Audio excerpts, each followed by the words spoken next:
So productivity and creativity and all those things, like experience of your end user, is a big thing. Boomi is an integration platform, just like MuleSoft, Workato, maybe even Microsoft Power Automate. And integration platforms these days are booming. Azure has a new icon, and apparently people are very proud of this new icon because it was like an official press release. Did you notice that the Slack icon basically is 4 ducks sniffing each other's asses? Oh, dude! At the third stroke, it will be...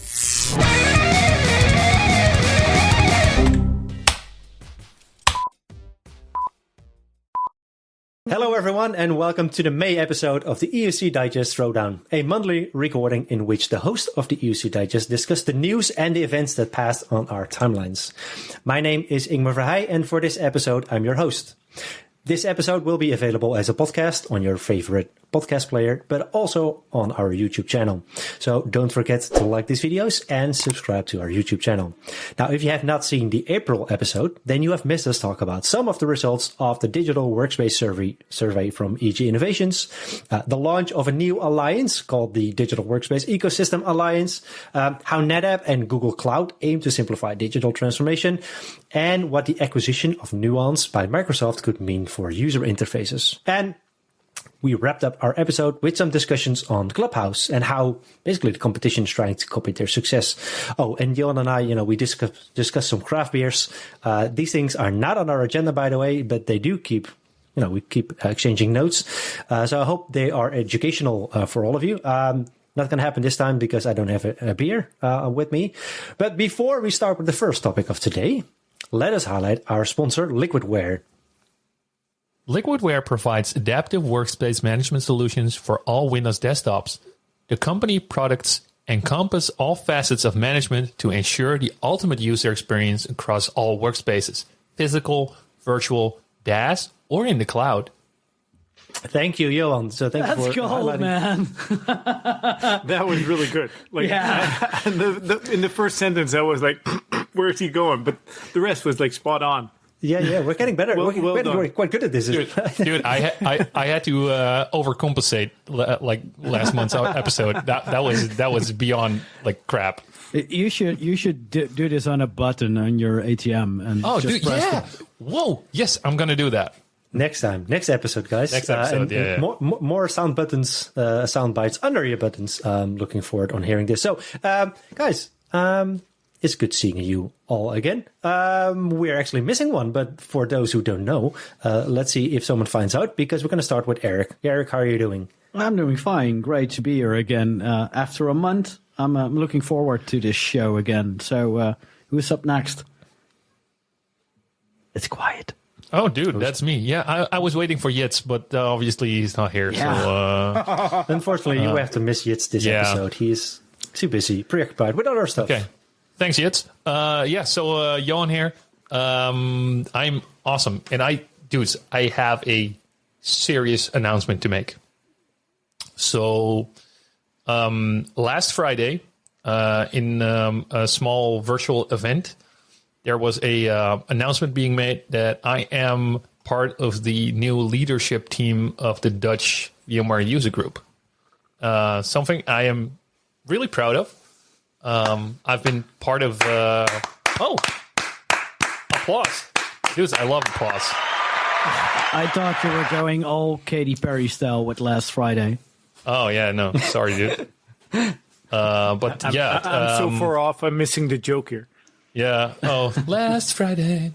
Well, there was an this opening. Guy has so many talents. I know. Singing is not one of them, but you don't know half of them.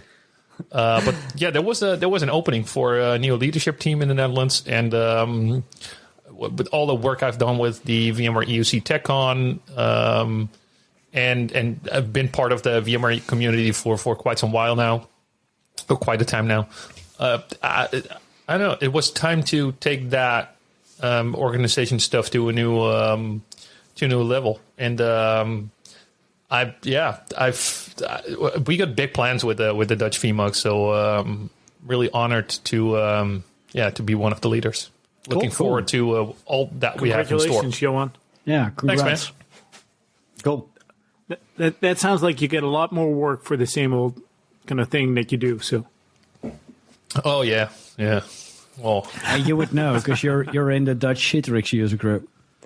I'm still part of the Dutch Citrix user group steering committee, and we're actually looking forward to the next few months as our country is opening up a little bit more. People getting vaccinated and herd immunity and whatnot. So we might have an announcement or two to make in the next couple of months. So keep an eye on the socials on Twitter and LinkedIn as we're planning for the rest of the year. Cool. Just a tiny add-on to what I just mentioned. If you would like to know more about the Dutch VMUG, please follow the @VMUGNL Twitter account on Twitter. Cool. More. Go figure. Yeah. Yeah, go figure. Great to hear that there's more community, and also that there's more getting back together with all of us. And also, I guess, I'm kind of excited. It's kind of an odd statement here, but I'm among friends here. And one of the things that I'm looking for today is actually a reunion of friends. So this evening is going to be the episode of Friends, the Reunion, the one where they get back together. And I can't wait to watch this. It's kind of a guilty pleasure watching Friends. But then again, as well. There you go. And also, I'm looking forward on the country reopening, so we all can get back together, hopefully in a studio. Maybe one day there will be a EUCdigest studio, so we can do a proper recording in person of the Throwdown. Cool. I was reading through the topics, and I was like, what kind of bridge are you made? What? And then you said French. Okay. Yeah, friends. Now we're among friends here, so I guess that would have been possible. Anyhow, with that aside, I guess this should be our start of the first topic of the day, and I'd like to start today's episode with a moment of silence because Microsoft announced to retire Internet Explorer after more than 25 years of service. So, Internet Explorer, or IE for Friends, was released to the public in 1995 and has been reinvented itself many times. And there's not a single IT professional or a consumer that I've met in my life that cannot share an anecdote about IE. IE is one of those friends everyone hangs out with, but you never really connect with. But then 20 years after IE was introduced, so 2016, 2015, 2016-ish, Microsoft introduced Edge. And with all due respect, despite being a descendant from an industry veteran, its first years, Edge wasn't the friend that you want to introduce your family or colleagues. Fast forward today, Edge have reinvented itself. It's based on a robust Chromium engine these days, and even includes an IE mode. That's right, it now has a dual engine advantage, as they call it, which essentially means you can choose what kind of friends you need. So it's a schizophrenic browser, essentially. Guys, the funeral of IE is on June 15, 2020.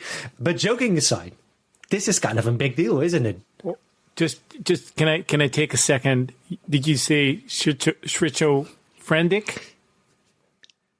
But come on, what? No, schizophrenic. Schizophrenic. You wanted to include the friends? Schizophrenic. Yeah, schizophrenic. Maybe I wouldn't say IE is my biggest friend, so no, not really. But sure. Edge, at first when that was launched, it was kind of a shady product. I haven't used it lately, but since it's based on Chromium, I think it's like maybe 1 or 2 years ago that they did this. Things have moved fast, apparently, if they're now actually moved to IE. Edge. On a Windows machine, I assume, or also on a Mac? No, on a Mac. I can't stand working in Safari. Never did. No, I'm using Chrome on Mac instead of Safari, or kind of don't like Edge that much. But would have worked it well, but I really liked the part that you could have those profiles in there, and I know you have those in Chrome as well, but they're more Google based. And I really liked the profiles. That's kind of the part where dude, no one likes profiles. Roaming profiles. So I heard these kind of mandatory these days. The thing with the browser is that it's Jesus Christ. All right. So the thing back to Opera with browsers it's an evil, it's an evil necessity, right? So everybody needs a browser, but nobody really likes them because they're not manageable, and they were like, even modern days browsers are just resource hogs. If you look at like my Mac right now, I'm consuming a shit ton of RAM and a ton of CPU just by doing this podcast. And as we're the kind of a focus on EUC, I'm wondering what you guys are seeing in adoption on Edge versus any of the other browsers, and kind of the impact of that, because a browser isn't just a browser. It's so much more than that. It's, and I'm quoting Ingmar here, but it could be a workspace. Well, I'm glad you said that because that's what I just wanted to say. I mean, it's not just a browser; it's where you launch your applications. Some modern applications, some even launch their desktops inside a browser. Well, so it's a place where you could launch your applications. Just because you can doesn't mean you should. No, but I mean, a lot of my applications are browser based. Even this, I mean, we're recording this in Riverside, which is a SaaS application. So, I mean, the concept of an application changes obviously over time. But yeah, I wonder, I mean, Edge and its adoption, I haven't seen any numbers. I haven't looked at any numbers, but I can imagine it's not where they want it to be. So how do you get rid of IE? By embedding it into Edge and say IE is no longer available. So if you have to switch back to IE because of compatibility, and that's the reason why they have it. The funny thing is, we talk about launching applications inside a browser, and then the topic that always comes back for the last 20, 30 years by now is application compatibility. Yeah. Well, the reason IE is in there. Honestly, isn't a browser is just a delivery methodology, right? It's just a delivery point or delivery way of getting an application to the end user. Yeah, but isn't it an application as well? It's also yeah, sure, but is then a an app V framework does the same thing, but just delivers traditional applications. A browser can be any browser could be great, but it heavily depends on the application built by the developer to make it great. So if an application sucks on an Internet Explorer browser, but it does work on an Edge browser, it basically just means it's optimized for the Edge browser instead of Internet Explorer. So by the fact that Internet Explorer sucks so much, and in my honest opinion, always have sucked that much, just is based on the fact that developers don't optimize their code for such a browser. Or customers still have applications that are not optimized for a modern browser. But that's the same thing, right? I guess everybody here has it's the other way around. If you have customers with legacy applications, and like Ingmar pointed out, every one of us will have a story around browser incompatibility and fiddling around with enterprise mode and whatnot. I remember one of my last projects that I did at a system integrator, which was in 2014 or so. I was migrating an application that was written in front page 4. So that was written in like 98 or something. You cannot expect browsers to be backwards compatible like 20 years or so, right? I totally forgot front page. Oh, man. So that was horrible because there was just one page of that complete web app that couldn't render normally, and you didn't have the opportunity or the possibility to be granular in which frame you wanted to be in which browser engine. So it was a horrible mess, but it was just what this customer had in terms of applications. So, but then, I mean, just looking at the bright side of things, I think they're doing the right thing here. I mean, obviously, IE, it existed for over 20 years. Yes, we all have anecdotes. Most of them are, anecdotes for a good reason. It's not because it was a good experience. But Edge, it is the modern browser. I am very happy that it's based on Chromium because I use Chrome. So this is good for Chrome. It's good for, there's more compatibility, I assume, because it's all based on the same engine, essentially. And having a backward compatible mode in there, so an IE mode, I guess it's accepting that you have not defeated the problem exists, but it's there. And actually, part of this announcement was also that Microsoft said, hey, if you have any application, whatever it is, that does not work in this new dual engine advantage mode thing in Edge, we will fix it for free. We will assign engineers and we're going to fix it for you. I think that's a bold statement. So I like that they are committed and say we're gonna kill IE. Right? It's done. It's like Netscape, was it? Like it ended, but it was because IE came. Assuming here, they're killing IE, and I think that's good. Like, hey, like going to pull the plug, even when there are still websites, web apps, maybe even quote unquote SaaS applications. I think SaaS applications are misused by too many vendors. Wasn't thinking about Netscape? Was prior to that was Mosaic, and after that it turned into Firefox, right? Wasn't that the path? There's been many paths depending on which did you take the blue pill or the red pill? I mean, you now went for Edge, I went for Chrome. I think the browsers is everyone had their own path in choosing browsers. I remember IE3 that I started using IE. It's been that friend since then. But I guess for the EUC space, let's kill IE and focus on Edge, focus on Chrome, and that's where we're going to focus on compatibility, but also on security. And I think that's a key component of browsers these days. There's a sandbox. You have to authentication is a key component in there. Profiles even is interesting. But yeah, so the funeral is next year. We have another year of IE, and then. I definitely want something on the soundboard, Johan. Da, da, da, da. Oh. We have another 12 months. By then, I assume we all have soundboards because, rabbit holes. Damn that rabbit hole. Sorry, dudes. Yeah. So, okay, anyhow, while we are on the topic of Microsoft, there's another topic I'd like to cover today. Microsoft, the past years, have invested a lot of resources into application delivery. And, they introduced MSI in 1999, so pre-millennium, essentially to replace the EXE installations. I would say it was brought to new levels with clever use of conditional steps by Install Shield back in the days. I remember those days were fun. We actually did a podcast with Samit from Remo 3 the other day. He used to work at Install Shield, and we covered that as well. Now, Microsoft introduced MSI X in 2018. That's 3 years already.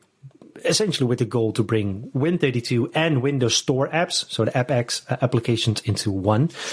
Compared to MSI, it's still in its infancy, still has room to grow. But what I like about MSI X is that it's more than just a container with instructions like MSI was. So it enables Microsoft to develop AppAttach. And MSI X AppAttach, I would describe it as an application layering solution that allows you to dynamically attach an application to a user session, layering, and with that separating the application from the operating system, and that makes it easier to create a golden virtual machine image. And I would say that has to be a common practice in the industry. I know not everyone still does that, but I would still say that should be common practice. And now the announcement now is that Microsoft GA the use of AppAttach in Windows Virtual Desktop. So does that mean, Microsoft solved another limitation of WVD, so they're making good steps.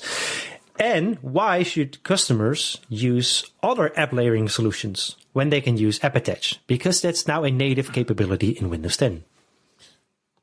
What license is required for app layering or for AppAttach? That's one of the things I'm strongly wondering, because it used to be if you look at, for instance, AppV support in a Windows operating system, you need to have Windows 10 Enterprise to be able to use that. And if customers want to use a BYOD strategy and support end users to use something like this as well, that's going to be difficult. And I know they GA'd it in WVD, but I'm guessing that this isn't just a WVD offering.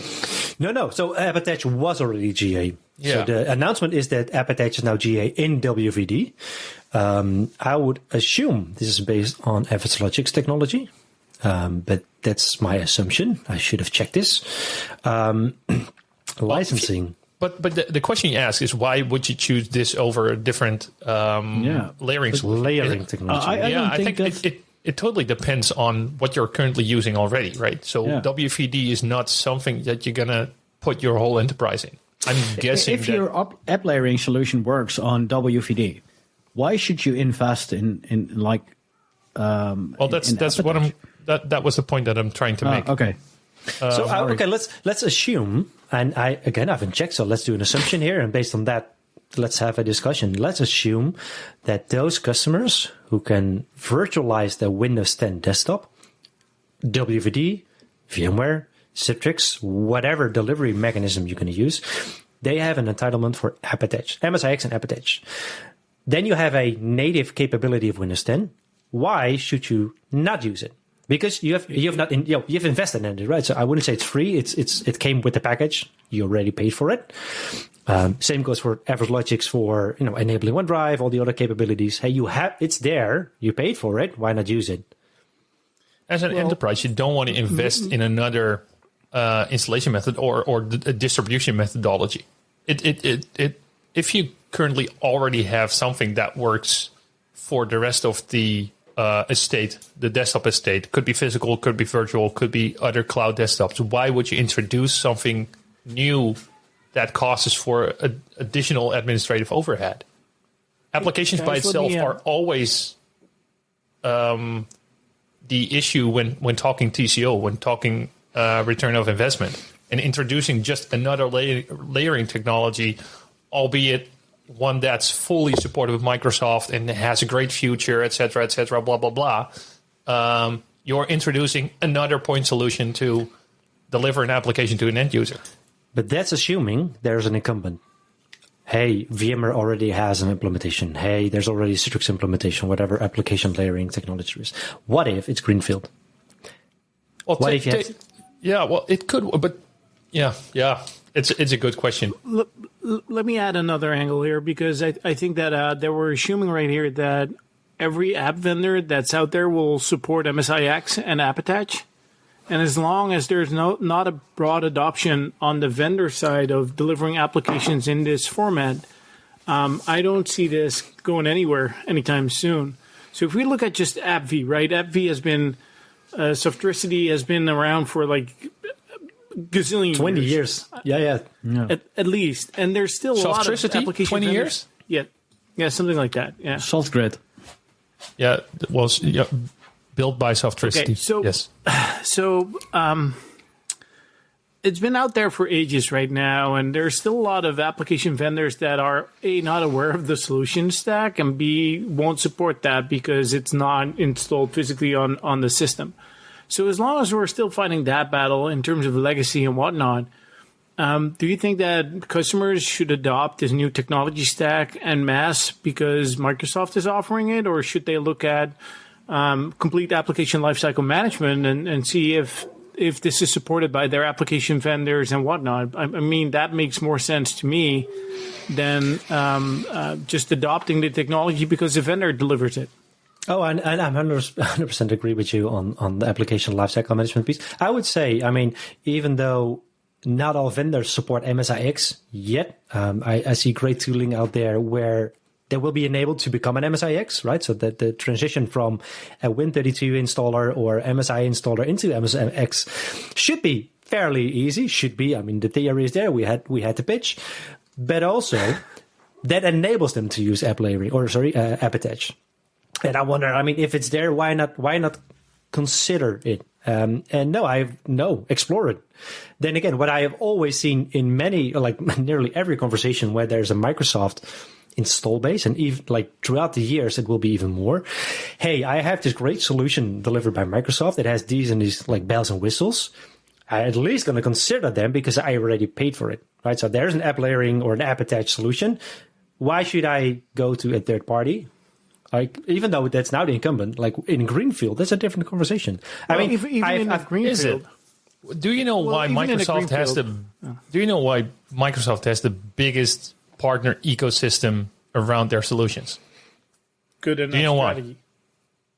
Yeah, and what is that strategy? If they build something, they build it like 80%. Good enough. Honestly, and that's for Microsoft good enough. But the other 20% needs to be filled in by partners. That's why companies like Citrix, Microsoft, Nutanix, Citrix, VMware, Nutanix, Liquidware, all exist because Microsoft offers a great solution, but you need a partner ecosystem to actually make it enterprise ready, to manage it, to bring the best user experience to the enterprise. So here's my thought on that. I mean, so what they've done very well is they have a partner ecosystem and they have provided a base capability where you can bolt on capabilities provided by third parties like their partners. What they do is they fill the gap. So they reach those customers which are overserved with solutions in the market. Whenever they're successful, they will fill that gap with a good enough solution, right? So they're basically reaching those customers which have, say, I don't need all the bells and whistles. Maybe I do, but I'm not ready to accept that I need the bells and whistles. And that's why you saw a OneDrive. That's why you saw an Intune. That's why you saw Office 365 come in. This is why a WVD came in and is, in quote unquote, successful. It's adopted. Depends on how you measure. When are you successful? And sure, hey, dear customer, if this does not provide you with the right value that you need today, look at the great partners. But by the way, in 6 months, look at the awesome stuff that we're building. You don't need us. You don't need them anymore. So sure, they have like the biggest partner ecosystem out there. And that's it's very clever by Microsoft because, hey, if they can provide it, still use our service and then use the bolt-on service. And all the way around is as a third party, as being the partner of Microsoft, hey, if you're not partnering with Microsoft, then there's someone else who will bolt onto Microsoft. Microsoft is not a question. It's a forced marriage.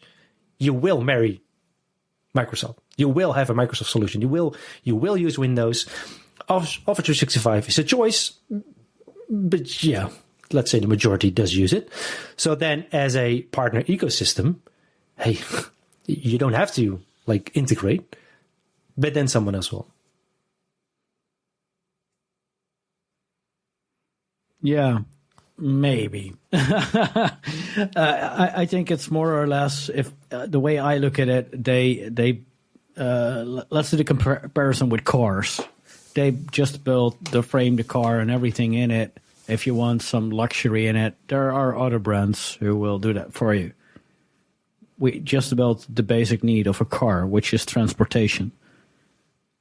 So, what if they build the road?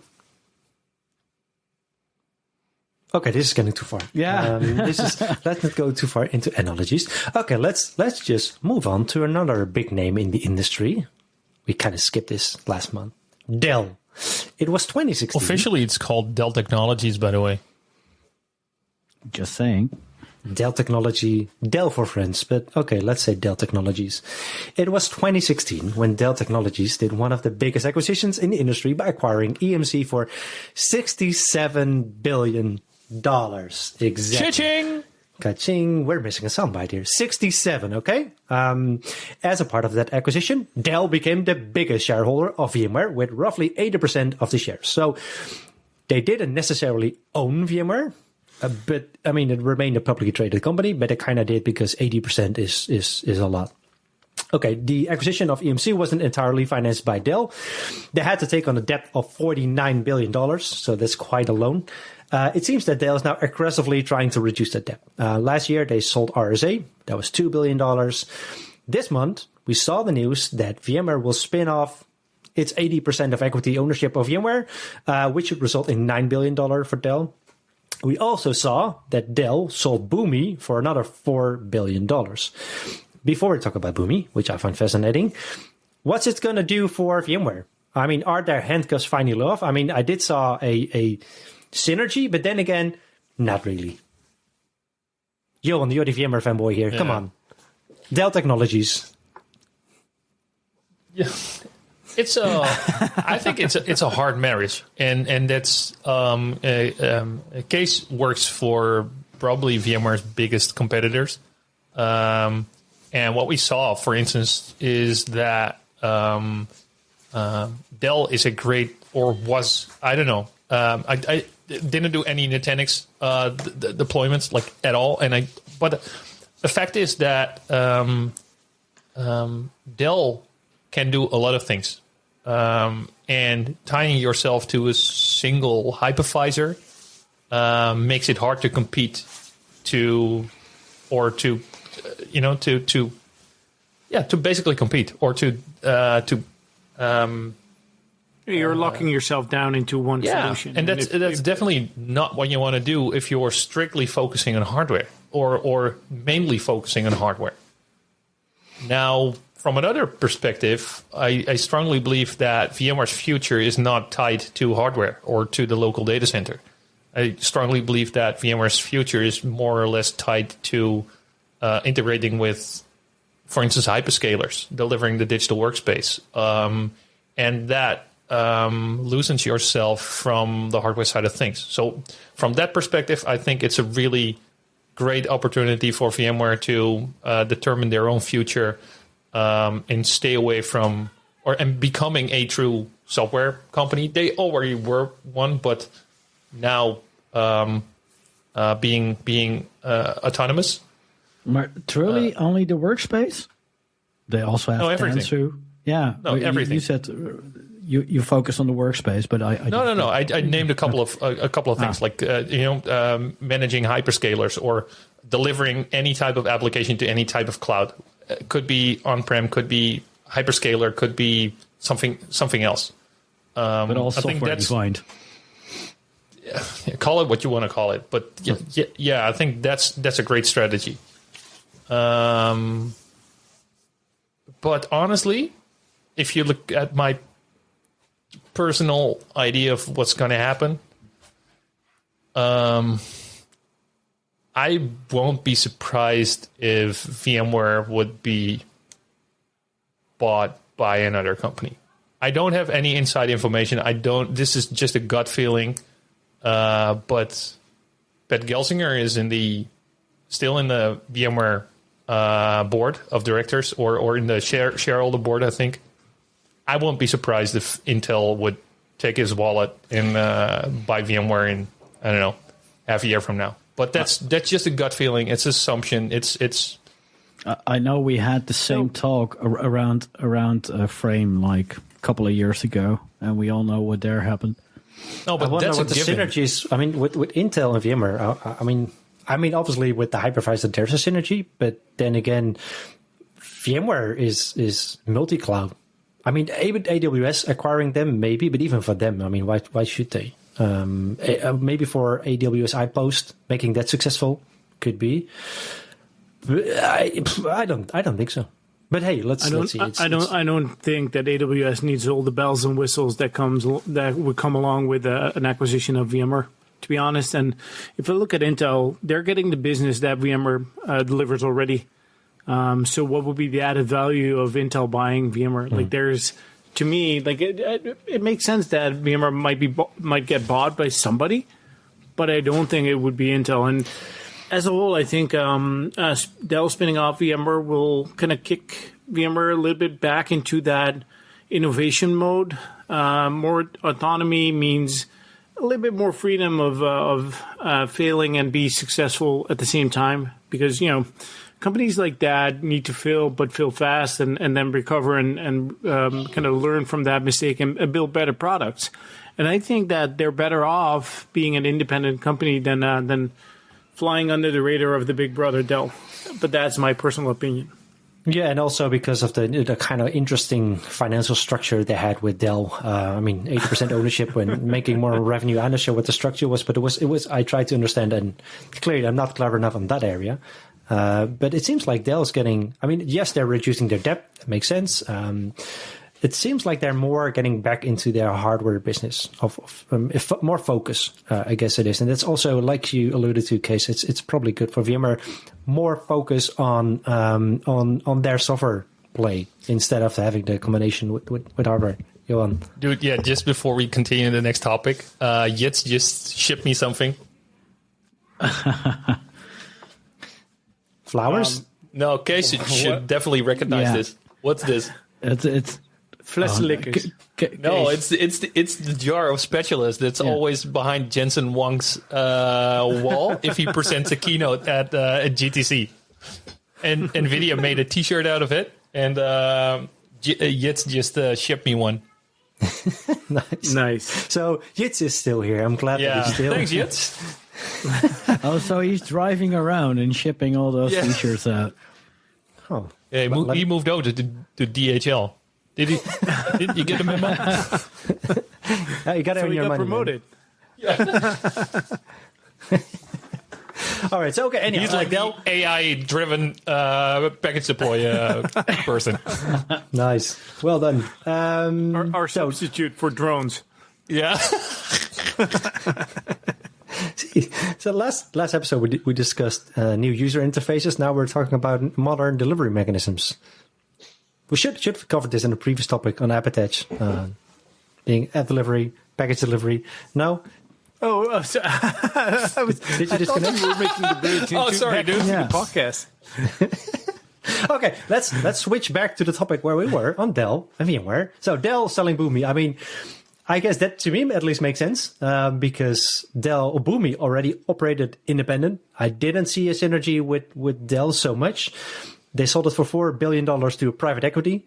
By the way, if someone's going to buy VMware, I think a private equity makes a fair chance getting it off the street and start operating independently. And we'll see what happens then. But yeah, I hope that a good return on investment. And also, Boomi is an integration platform. Just like MuleSoft, Workato, maybe even Microsoft Power Automate, and integration platforms these days are booming for sure. I'm glad you explained because I didn't know what Boomi was, and I felt Did you just make that joke? Yeah. Integration platforms are booming. Boomi. There you go. Yeah, no, but I mean integration platforms. I think we will see more. I will see acquisition. MuleSoft actually is already acquired by Salesforce, but still operating independently. Boomi, hey, again, doing assumptions here, but VMware acquiring Boomi, why not? I mean, they used to be brother and sister under the Dell family, and they did not cooperate. But let's move to that topic later on in the show where they actually start operating together. Workato, hey, maybe they will get acquired at some point. So while we're on the topic of VMware, again, there's a lot of things happening. We already mentioned it earlier. Pat Gelsinger, he resigned as VMware CEO a while back. He went to Intel. And then VMware started a quest for a new CEO. And recently it was announced that as of June 1st, Raghu Raghuram will be the new CEO. Raghuram. There you go. Raghuram. Raghuram. With an annual salary of... Did anybody did say rum? What? With an annual salary of $1 million, up to 150% of annual target bonus, and some stock with a target value of $8 million. Wow, that's a decent package. I can imagine people wanted that function.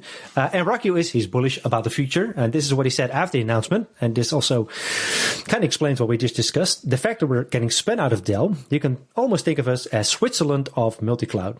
That means independent. We're hardware agnostic, cloud agnostic, and we can really focus on helping our customers run their applications and run their IT however they want to run it. I do think they're in the right position to become that Switzerland of multi-cloud. I would say this is kind of forward-looking, being hardware independent and like cloud agnostic. Not so sure about that, but hey, I think this is good. It's good that their handcuffs are off and VMware can start innovating in that area again. I did not hear of Raghu Raghuram before, but I'm glad that he's now leading it. Yeah, he was he was working at VMware for I think like 17, 18 years, and he's basically the architect behind the whole multi-cloud strategy. So he had massive value for everything related to their multi-cloud stuff. And but I don't work at VMware. I never met the guy. I'm sometimes heard him like present a session or a keynote during VMworld. So I have no opinion on his leadership skills. I do know that, and that might be a bridge to probably the next topic, but I think he was like head on to Sanjay Poonen. Mm-hmm. And I know probably all of your opinions on Sanjay. But I truly thought of him of being a strong inspirational leader from a VMware perspective. And I was sad to hear that he was going to leave, but I think that's probably just a result. For him, the next logical step was to become the new CEO. If that was not to come out, then then the logical step for him was to probably become CEO somewhere else. Yeah, I guess. I mean, we haven't heard where he's going. I mean, he was a front runner, but also, I mean, he was the man that made VMware's EUC group. He ran it. He made it into $1 billion run rate business. So he was successful. So I don't mind him leaving. That's because I work for Citrix. Yeah. So, I mean, he's leaving. That's good. But also, what makes me wonder is if Sanjay leaves, I have not seen who's going to be the successor of Sanjay. Sean Bass Sean Bass for president, I'd say. No. The guy who will probably be either like interim or a replacement. He came from Citrix. What was his name again? So many people came from Citrix. I don't know which one you're. No, but he led the EUC business unit for a couple of years together with Sean. We'll come back to this one. I wonder, I mean, besides who's going to replace Sanjay at VMware, what's it going to mean for the focus of VMware? I mean, they spun out of Dell. We have Raghu leading the company who has basically created multi-cloud at VMware. It's clear that multi-cloud is the future for VMware, as he said in his statement. And makes perfect sense, right? That's where the world is heading, so you have to. But what's it going to do for the focus of EUC at VMware? It won't change, honestly. Raghu also led, back, but that's like 10, 12 years ago, I think, when VDI was still part of the data center solutions. He also led the EUC stuff. But now, the leadership is in the hands of Sean Bass from a technical perspective, and I don't know anyone with such a big vision and head side on what's happening there. If you look at the total, leadership of EUC, Brian Madden's there. People like Ron Oglesby came in. I have a really, really good feeling about it, and you're seeing all sorts of stuff happening around. Well, let's take the Anywhere Workspace, for instance. We're probably going to talk about later on, but. And the guy that I was referring to is Sumit Dhawan. Yeah. I think he currently took on the role of COO. Yeah, makes sense. I think that's going to be a good success. I mean, the others that you mentioned, yes, Sean, maybe. The others, I'm not sure if they are the successor of Sanjay. But definitely not. People. But okay. Sumit Dhawan took on maybe it's a temporary role. I don't know for sure, but he took on the COO role. Hey, Jan, just curious about your thoughts here. What I'm seeing with Nutanix and the whole multi-cloud strategy is that, and that's kind of a tie-in to Ingmar's question. I'm seeing a lot of focus around end-user computing in that multi-cloud scenario. So maybe end-user computing can drive the multi-cloud strategy within VMware because, for generic server virtualization, it might be people are still toe-dipping in. Whereas desktop virtualization, they might be more comfortable in a multi-cloud scenario, so it's easier accessible to actually make that step into multi-cloud.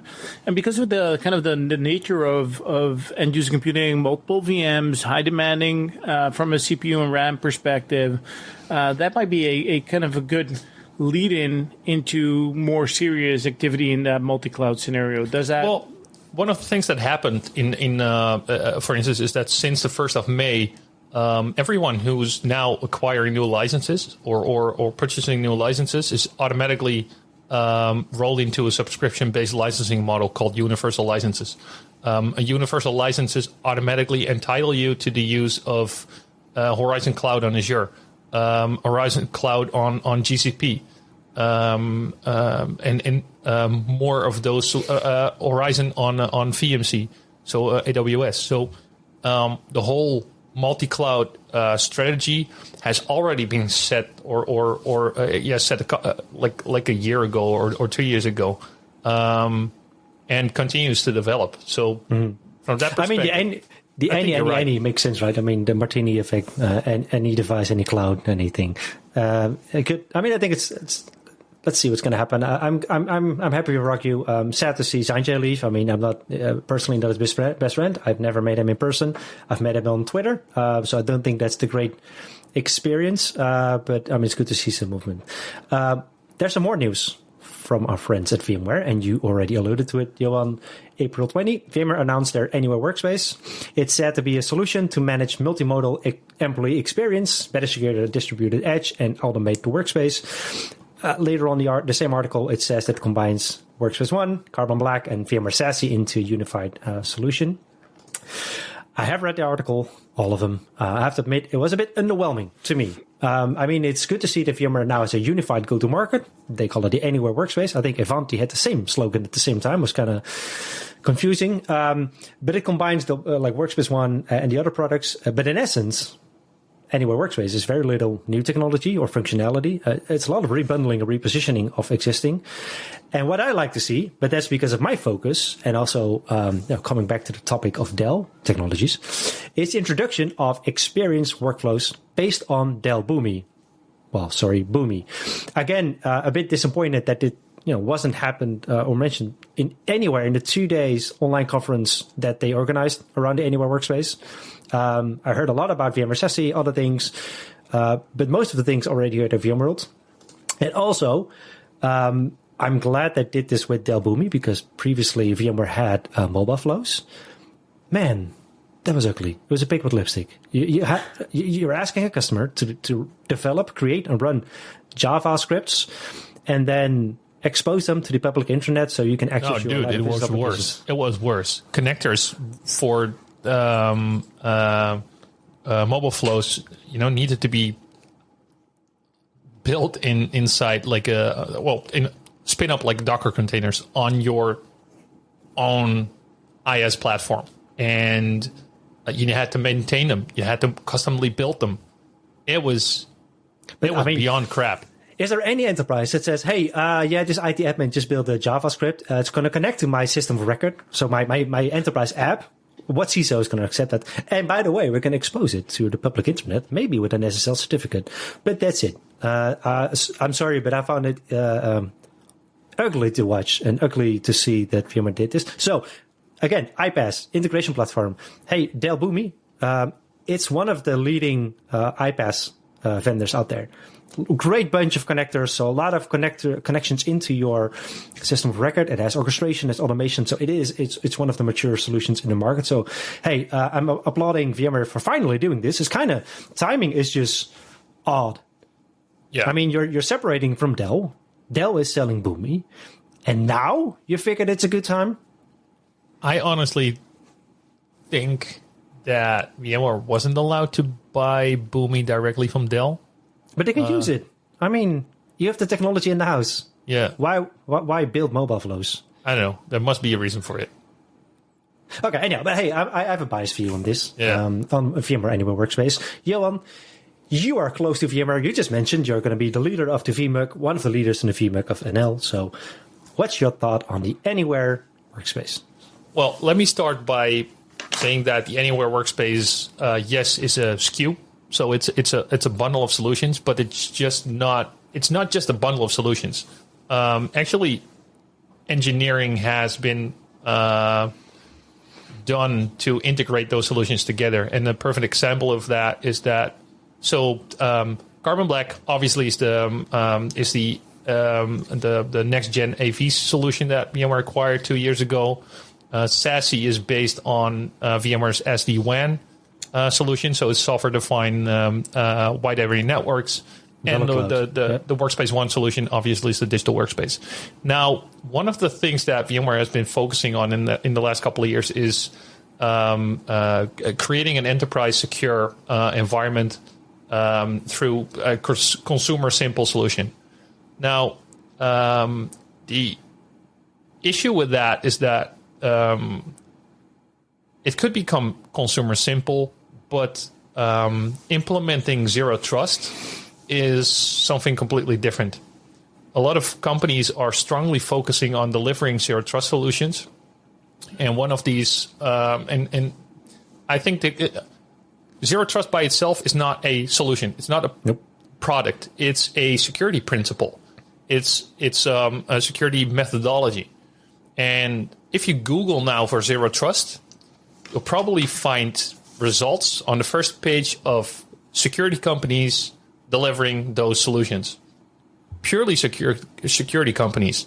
And one of the reasons why security initiatives commonly fail is because the end user is not, or the user, let's call it the employee experience, doesn't have a focus within these solutions, or a tiny focus. If you look at how Google implemented Beyond Corp in 2011, they have 5 key principles within their zero trust delivery, or zero trust principles, and one of those key principles is bringing the best employee experience to the end user, which means that automatic enrollment of a device is part of that.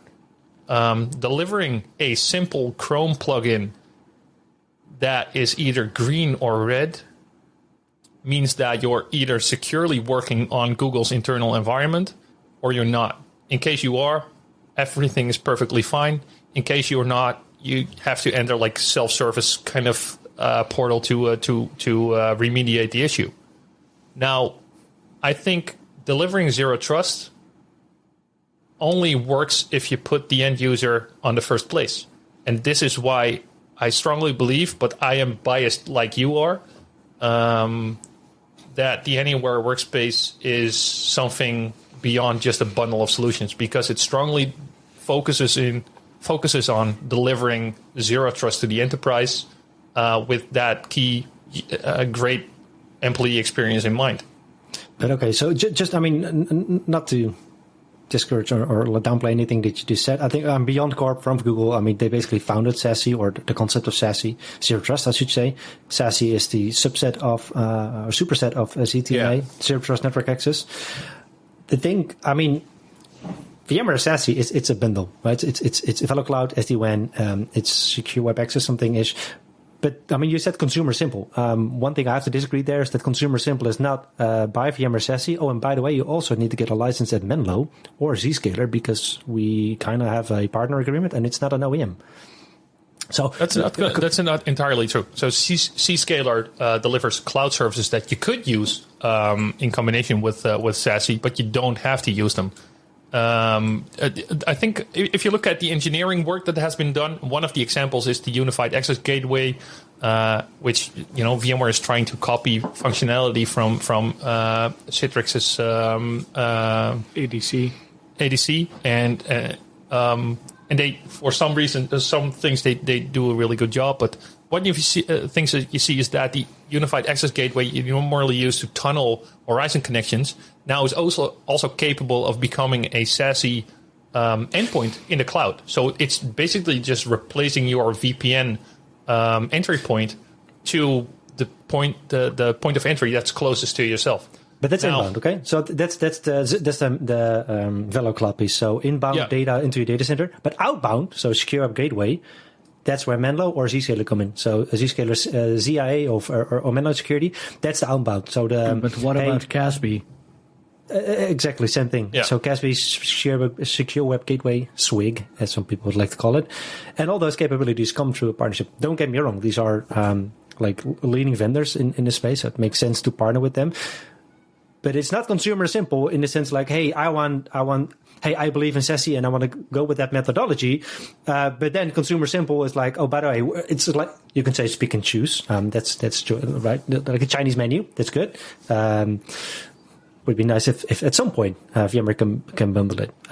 Let's not make this there's an actual debate. Translation into English for that menu. VMware SASE or SASE as a whole is going to take a long time. And SASE to me is like cloud 5 years ago. Or high school sex. We all talk about it. No one's ever really done it. Okay. But let me put it different and not like pitch the Anywhere Workspace. What I do think is really important is that companies delivering great employee experience or a great form of like onboarding or self-service or whatever, micro apps that could support your workday. Those are the companies who are strongly delivering on that employee experience. Those are the companies that you also need to involve, like Citrix, like Microsoft, like VMware, to deliver that zero trust to the enterprise. Yeah. Without that end user focus, those initiatives will fail for sure. Oh, I agree. And Johan? Just another question from my side. If usability or user experience or employee experience is a key factor, how can we tell that that's one of the main drivers? Is there, like in the setup process, is there a way of defining that kind of key person that everything spins around, or how does that translate into the products? Could you like rephrase that, or what's the actual question behind the question? So if like stated, employee experience is one of the key facets of the whole strategy, how can we tell from a product perspective, where do we see that? Is there like a design methodology that you can use to put employee experience at first, or is there some safeguarding into the products that help kind of maintain that employee experience while we're twisting and dialing the knobs? Well, does that make sense? Yeah, well, I think employee experience by itself is hard to define or is hard to quantify. And we had a great discussion in the last episode with Brian Madden around that as well. I think that, every customer, every organization is different. I did a lot of work for a Dutch book club, and you probably all know what book club that was. I designed their digital workspace, but most of the employees normally use a old school Nokia phone and don't have e-readers because they love like the smell and the nostalgia, the experience, the nostalgia of a book, of a traditional book.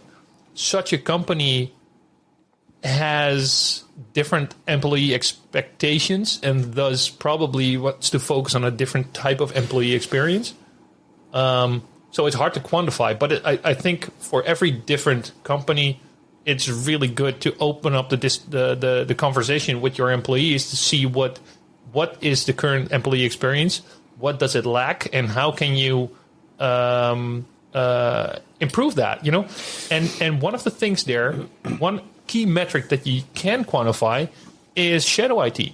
If your enterprise is having shadow IT, and from an IT perspective, is something definitely that you don't want to know, but you do need to measure that.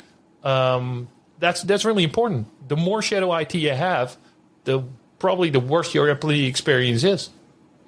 Yeah, and I think just like I think there's a parallel with work from home or remote. Good question, work. By the way, Case. There you go. I think just employee experience is not an IT project or IT deliverable. IT or the product can be a facilitator in improving employee experience, which is a very broad term, just like user experience. And I think with the solutions that we see coming up the last years is that the digital worker or the remote worker is more digital, need to be facilitated. So the consumerization of IT, that the consumer, the employees in the driver's seat, that's what you see. So we're more and more facilitating an employee in making the right decision, facilitating him in getting the right information at the right time whenever they want it. So you see Microsoft Viva popping up. You see VMware coming up with experience workflows. You see Citrix coming up with a digital workspace, which include a feed and microapps. Is that the holy grail? No. But I think what we also mentioned in the conversation with Brian, and we also saw other vendors doing more, is that IT, as an IT department, is more and more becoming a line of business department, or basically working together with communication teams, HR teams, like, hey, how can we facilitate you? So the movement we saw a couple of years ago with, hey, we now need to do mobility, moving mobile devices from facility, which is just handing out the Nokias, the old school Nokias, into, by the way, it's a digital platform. We need to manage it. We need to enable it. It's now a conversation with HR, which says, hey, one of the perks of working here is that you get freedom of choice of whatever device you want, whatever plan, whatever provider. And technology is the enabler that enables that great thing that HR provides to its employees. That's part of employee experience. You can choose whatever device you want. We will enable you. Do you want to use a Mac? Do you want to use Windows? Fine. Yeah, trends are shaping that perspective through the years. Trends what? The trends are shaping that perspective through the years. So those will be shaped and evolve and change during time. Yeah, and I think it's good that vendors, IT solution vendors, realize, hey, it's employee first. Yes, IT has their. Go ahead, Kees. Well, I'm just wondering. So we talked about employee experience, and clearly we think that IT should not be responsible for delivering employee experience as a whole, nor should we be responsible for defining what user experience should be or employee experience should be. What, in your mind or in your vision, should be the right department to kind of define employee experience and set kind of the SLAs on what it should be? Should that be HR? Should that be the department themselves? Or Ingmar, go ahead. It's a collaboration. It's not one, and it's not SLA. It's XLA. It's not about a service level, which is a hard metric. It's about experience. So it is a collaboration between the various departments. And it's also striking the balance, right? But so it's about... Dudes, you all have been probably part of an IT department in some part of your career. Or either like contracted or working with an IT department, but we're transitioning from like IT-centric workspaces to user-centric workspaces, right? And still a lot of, I don't know about you guys, but still a lot of customers I talk to, their IT departments are still demanding or still deciding for end users what their workspace is looking like, what applications they get, how everything is defined. So calling an epic failure. Yeah, but it also means that they're still commonly known as the department of no.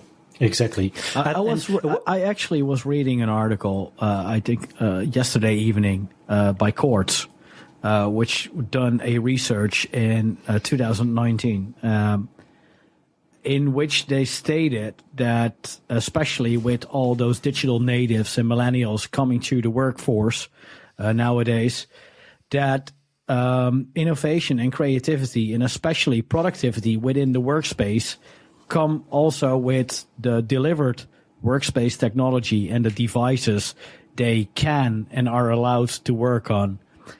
And on an average, they were like 38% productive with average technology and average devices and all that was still managed through IT. On the other hand, they also did some research in companies where HR had a hand in these and also participated in these XLAs, what Ingmar was telling. And they had a 90% coverage on that instead of a 38. That's a major number. And still, I think labor cost is still the biggest cost aspect today within companies.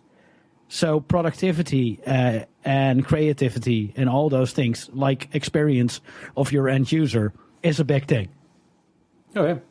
And by the way, let's wrap this up because otherwise we're going to spend hours. Yeah, can I say one final thing, like a short thing? I think IT departments should start to focus on delivering or becoming a business partner to the organization, just like HR has been doing in the last couple of years.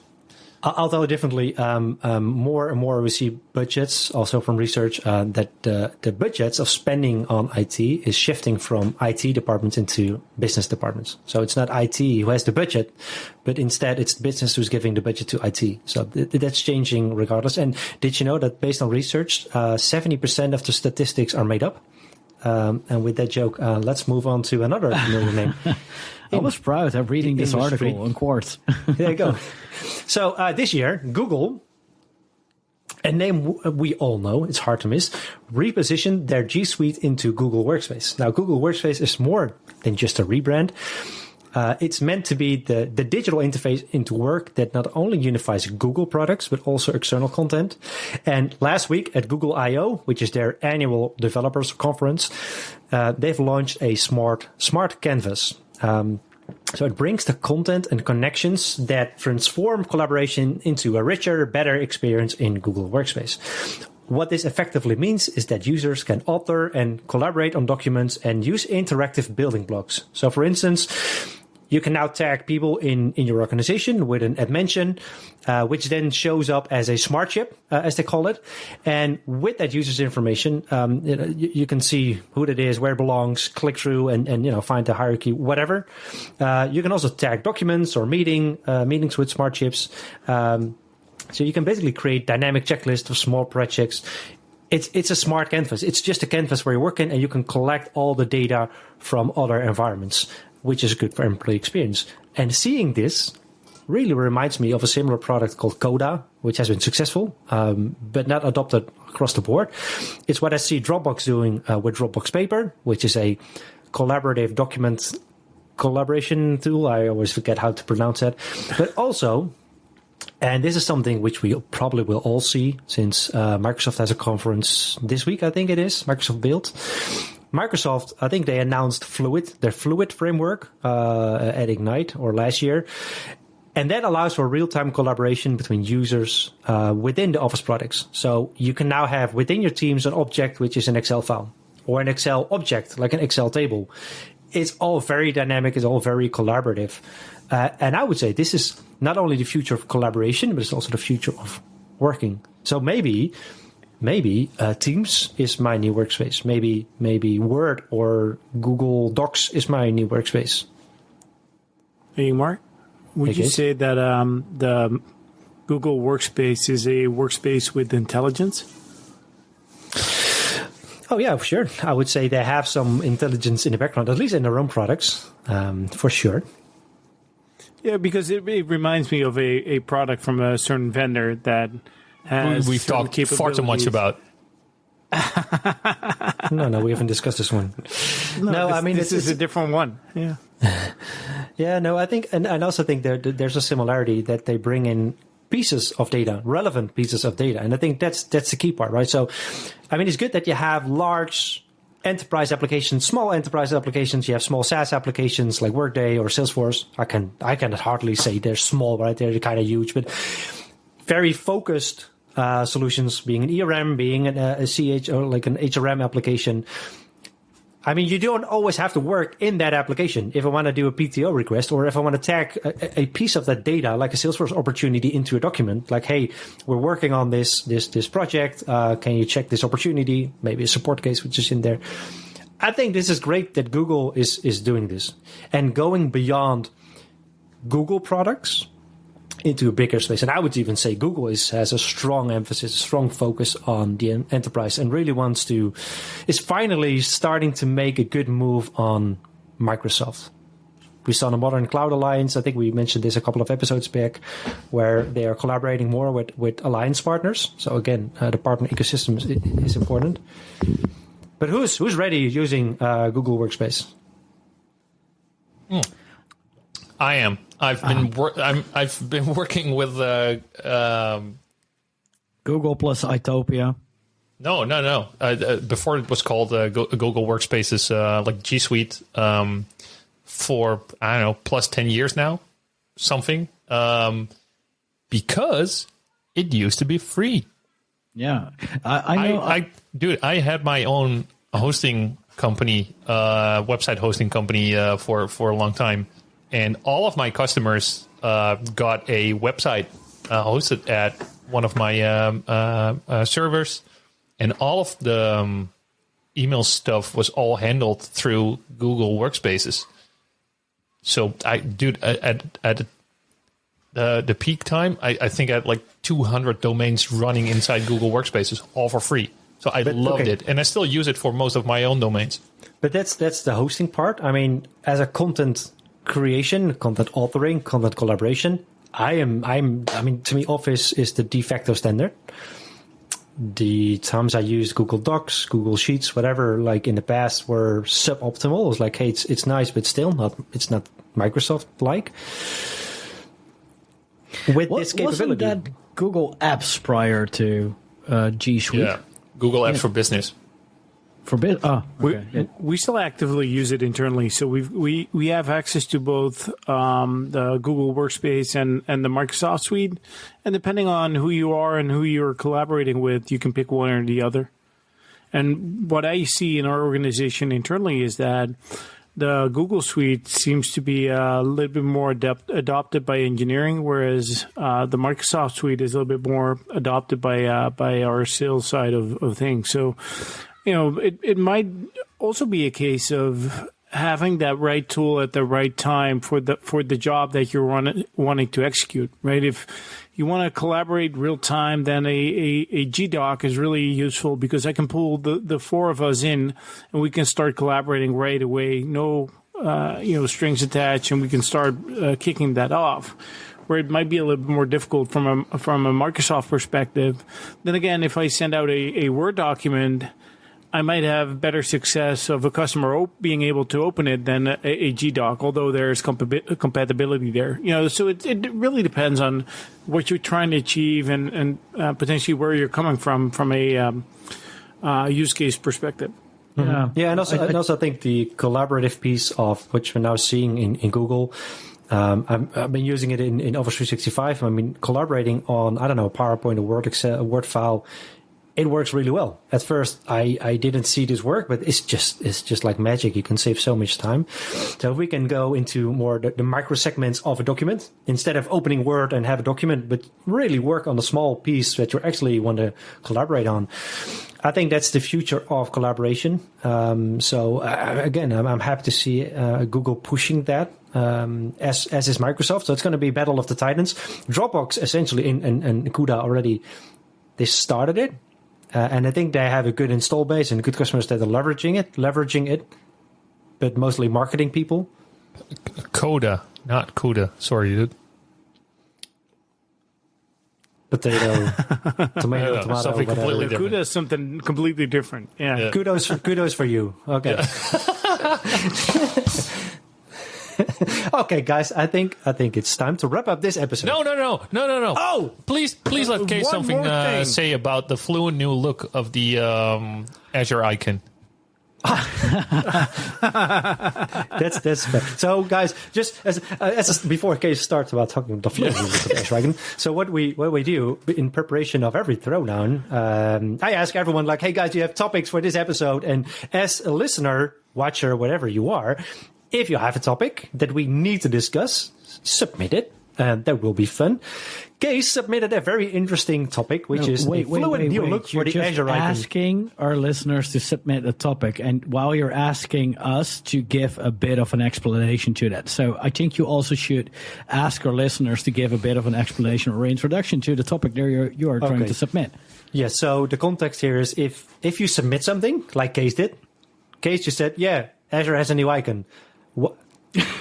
Please tell us why this is relevant for this podcast, so that when we announce this, when I read my paper, it says like, so this is interesting. Case, what are your thoughts on the new Azure icon?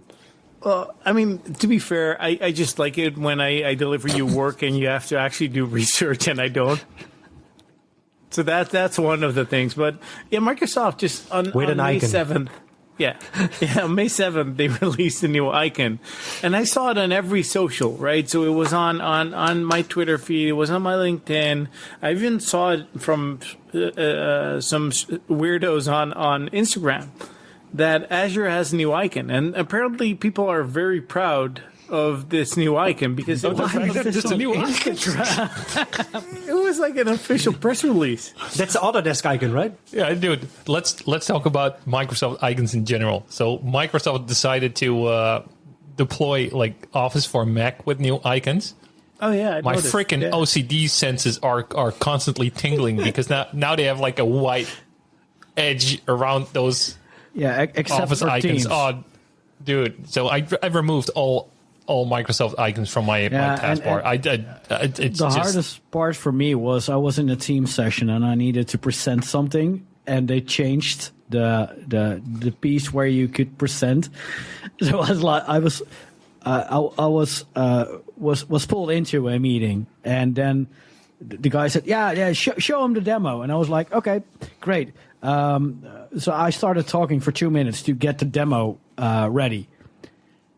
And then I was searching for 5 minutes how to share my screen because they changed it.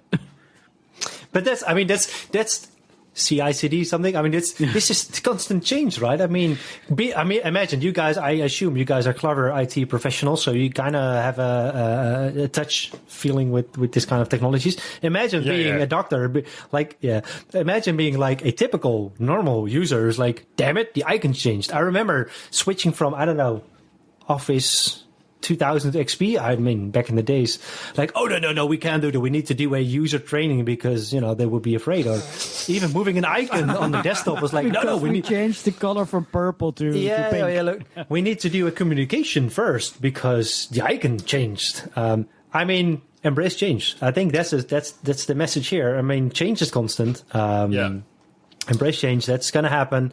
But and the icon, don't steal other people's icons. I really want to know what Johan's trying to say because he really likes to get in there. Oh man, I saw a tweet the other day, and you all know that about something that has been seen cannot be unseen, right? Have you guys ever looked really good at the Slack icon? Did you notice that the Slack icon basically is 4 ducks sniffing each other's asses? Oh, dude! Not yet, but I'm checking now.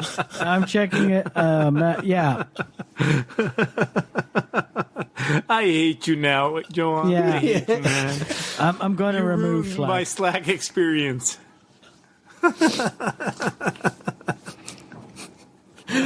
Why did you say this?